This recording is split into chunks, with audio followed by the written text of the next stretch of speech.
En début d'année, l'abattage des arbres sur l'emplacement du futur pôle culturel Chanorier a permis de confirmer l'état sanitaire déplorable de la végétation. Bien sûr, ces arbres seront replantés en fin d'opération.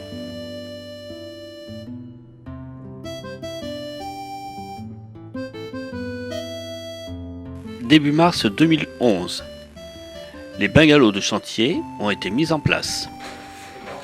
Ils permettent la tenue des réunions hebdomadaires de chantier, occasion de mise au point.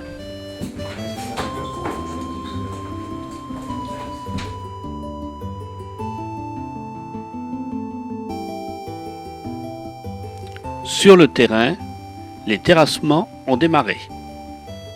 Et, conformément aux engagements, l'aire de lavage des roues de camion a été construite. En ce qui concerne le bassin d'initiation à la natation, les choses vont bon train. La phase démolition démarrée en début d'année s'achève.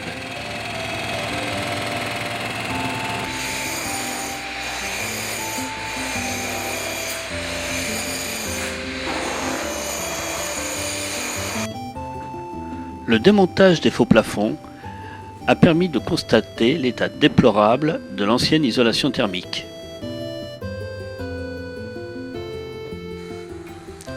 Début mars, alors que quelques démontages techniques se poursuivent, les soubassements de la petite extension ont été réalisés.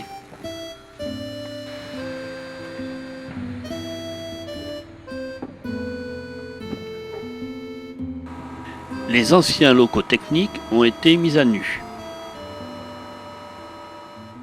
Sous les plages, la construction de la bâche tampon qui permettra de recycler l'eau a démarré.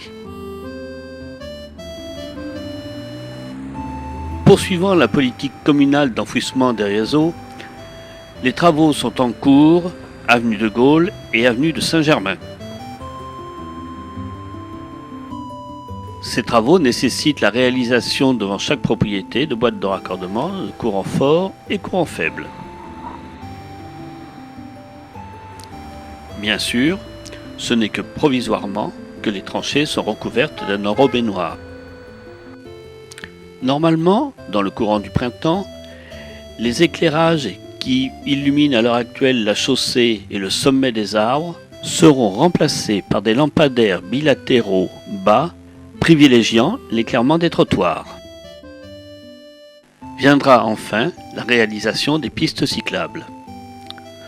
Une réduction de largeur de 40 cm de la chaussée devrait inciter les automobilistes à rouler moins vite.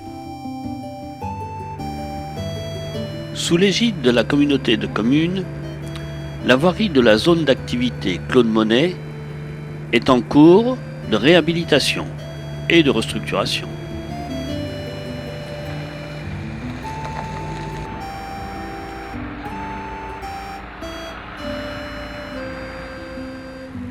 Une zone d'accès digne de ce nom verra le jour d'ici peu.